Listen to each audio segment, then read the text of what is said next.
Seringkali kita mendengarkan ungkapan mengatakan, saya kesini dengan muhrim. Nah sobat sekalian, penggunaan kata muhrim, apa sudah benar? Muhrim atau mahram? Yang mana yang benar sebenarnya? Berjalan dengan muhrim ataukah dengan mahram? Simak video ini hingga akhir.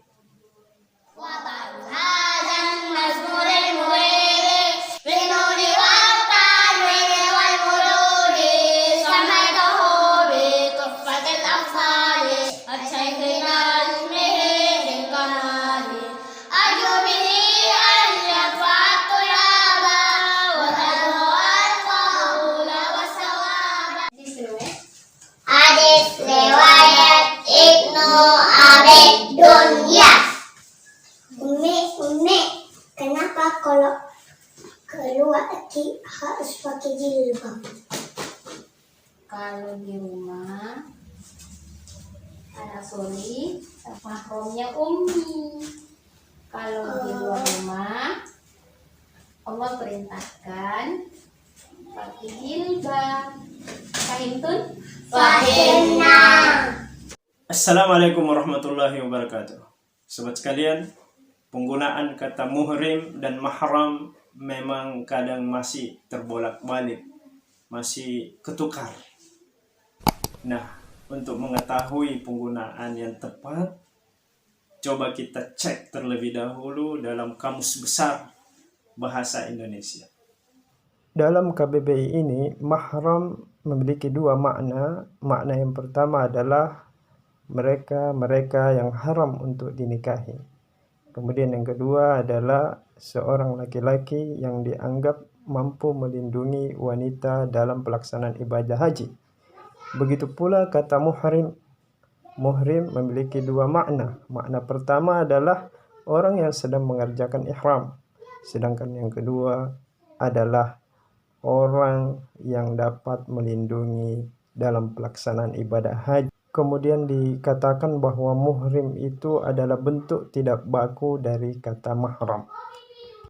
Nah sobat, ternyata kata mahram sudah baku di dalam bahasa Indonesia yang menunjukkan orang terdekat kita, saudara kita, yang punya hubungan rahim, yang punya hubungan kerabat. Justru kalimat tidak bakunya adalah muhrim.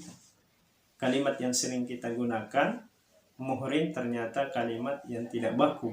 Untuk lebih jelasnya tentu baiknya kita merujuk ke kamus-kamus bahasa Arab, asal kata daripada muhrim dan mahram. Kalau kita lihat dari strukturnya terlebih dahulu, ya, sebenarnya penulisannya sama saja. Muhrim dengan mahram tulisannya seperti ini. Yang membedakan hanya pada harakatnya saja. Nah dahulu orang-orang Arab tentu menulis tanpa harakat untuk membedakan mana tulisan mahram, mana tulisan muhrim, dikembalikan kepada konteks kalimatnya. Nah kata mahram dengan garis fathah, salah satu artinya adalah zu hurmah, sesuatu yang dihormati. Haram untuk dilanggar, sebagaimana apa yang telah kita bahas yang lalu. Makna yang lain dari kata mahram, dan ini yang paling sering digunakan dalam istilah fiqh, adalah al-qaribul ladzi yuhram at-tazawwuj bihi abadan. Keluarga dekat yang diharamkan menikahinya selama-lamanya. Seperti saudara, orang tua, anak. Mereka ini adalah mahram yang haram dinikahi. Sebagaimana digambarkan dalam hadis, wala tusafiranna imra'atun illa ma'aha mahram. Dan jangan sekali-kali perempuan, wanita itu bepergian kecuali dengan mahramnya. Sampai di sini mahram yang ada dalam KBBI dan yang ada dalam kamus-kamus bahasa Arab maknanya sama, yaitu siapa yang haram dinikah. Kemudian muhrim dengan baris dhamma yang sering kita ucapkan, dikatakan muhrim man ahrama bil hajj. Siapa saja yang memulai pelaksanaan ihram, ditandai dengan pakaian ihram dalam ibadah haji dan umrah. Orang yang seperti ini dikatakan orang yang sedang muhrim, orang yang sedang melaksanakan ihram haji maupun umrah. Makna lain yang agak kurang populer dari kata muhrim artinya himayah. Muhrimuka ay fi himayatik. Muhrimmu artinya orang yang menjagamu. Namun makna himayah di sini tidak ada kaitannya dengan gender. Tidak ada kaitannya antara laki-laki dan wanita. Boleh saja laki-laki menjaga laki-laki. Jadi muhrim secara umum yaitu orang yang menjaga. Nah, kalau kita kaitkan dengan KBBI sampai di sini pun sama. Muhrim dalam artian kalimat baku yaitu orang yang sedang masuk dalam ibadah haji dan umrah memakai pakaian ihram ataupun orang yang menjaga pelaksanaan ibadah haji. Nah, dari sini dapat kita tarik kesimpulan bahwa kata muhrim dan mahram memang beda konteks. Mahram untuk kerabat dekat, sedangkan muhrim umumnya dipakai untuk ibadah haji. Baik itu di dalam bahasa Arab sebagai bahasa induk maupun dalam KBBI.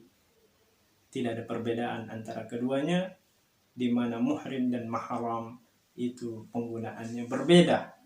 Jadi permasalahan adalah kata muhrim ternyata adalah kalimat tidak baku dari kata mahram sebagaimana yang telah dijelaskan dalam KBBI.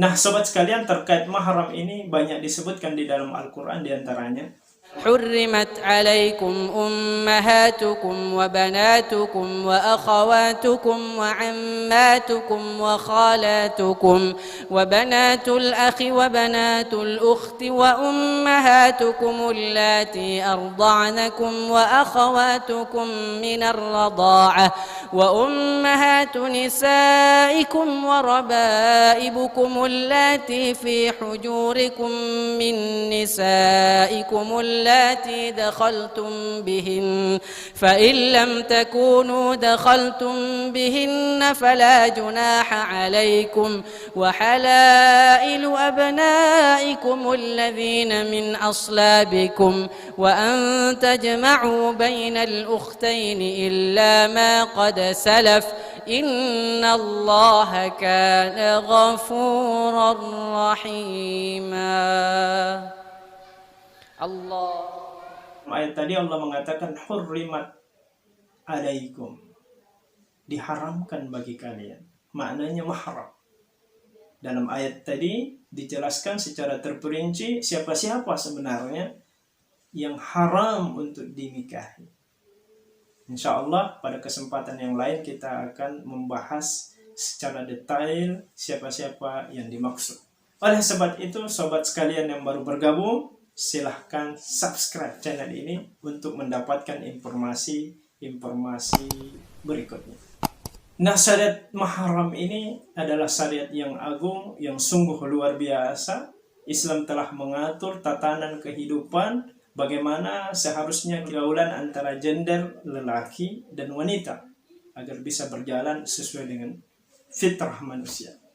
Hikmah terbesar dari syariat mahram ini adalah bagaimana Islam mengangkat derajat wanita. Bahwa wanita harusnya dihargai dan dijaga. Tidak boleh diganggu kehormatannya. Harus dijaga kehormatannya. Hanya orang-orang tertentulah yang boleh melihat auratnya dengan batasan-batasan tertentu. Menggumbar aurat adalah melanggar kehormatan wanita itu sendiri. Kemudian yang kedua, di antara 5 tujuan utama daripada syariat, salah satu di antaranya adalah hifzun nasal, menjaga keturunan. Tidak bisa dibayangkan kira-kira ketika seseorang menikahi adiknya sendiri, bagaimana nanti nasabnya? Menikahi anaknya sendiri, bagaimana nanti nasabnya?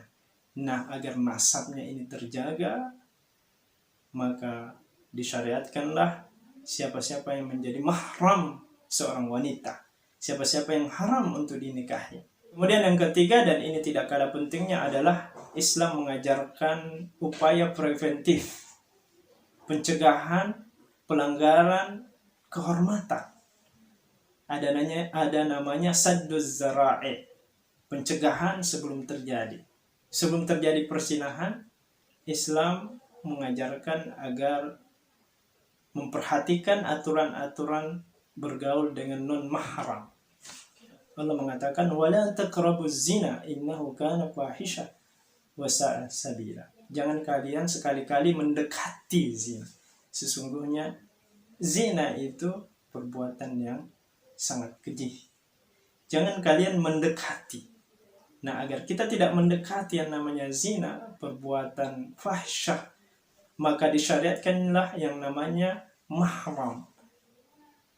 Sehingga tidak dibenarkan berdua, misalkan berkumpul antara laki-laki dan wanita selain mahram, karena ditakutkan ada syaitan yang menjerumuskan keduanya pada perkara zina. Diperintahkan untuk menutup aurat kepada lelaki-lelaki asing, bukan mahram, non-mahram. Itu semuanya adalah upaya untuk menghindari manusia dari perbuatan yang sangat tercela, yaitu perbuatan zina. Nah, sobat sekalian, itu di antara sekian banyak hikmah pensyariatan mahram ini. Terus ikuti channel ini untuk mendapatkan hikmah-hikmah selanjutnya. Wassalamualaikum warahmatullahi wabarakatuh.